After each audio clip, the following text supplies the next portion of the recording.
US and the UK just signed a new trade deal with reduced tariffs on British-made vehicles.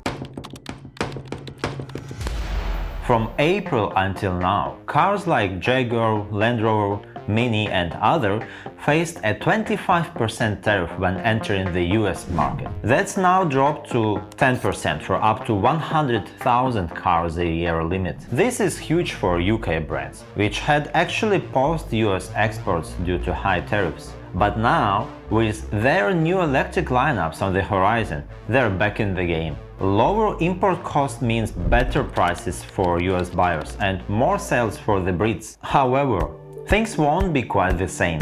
The tariff is still higher than the original 2.5%, so some price hikes are still expected. This deal may serve as a model for similar agreements with other major trading partners. Auto exporters in Europe, Japan and South Korea will be watching closely as their exports currently face the full weight of the 25%. By the way, if you haven't seen the episode on how this tariff started, make sure to check it out later. While the agreement provides relief for the auto industry and a few other sectors, it still applies a 10% baseline tariff on most UK goods entering the US. It's definitely a better deal than before, but its limited scope means it doesn't fully resolve the trade imbalance. But not everyone's cheering.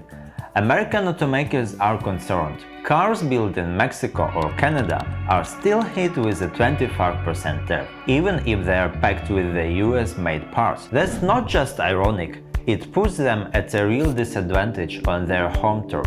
To mitigate the impact on domestic automakers, the US government has introduced a reimbursement program. Automakers assembling vehicles in the US can receive credits for up to 15% of the value of domestically assembled vehicles, which can be applied against the cost of imported parts. Automakers would welcome any exemptions, but volatility continues due to ongoing trade policy uncertainty. As we've seen, tariffs can be introduced or revised with a little notice, but automotive companies plan their strategies decades in advance. A single vehicle model can have a life cycle of 5 to 10 years, while a US presidential term lasts only 4. What's going to happen for sure is this volatile is going to bring to the US inflation that they haven't seen since COVID times, and inevitably the interest rates will spike as a monetary measure by the Federal Reserve System. Thanks for watching the Automotive Overview. My name is Bogdan and see you next time.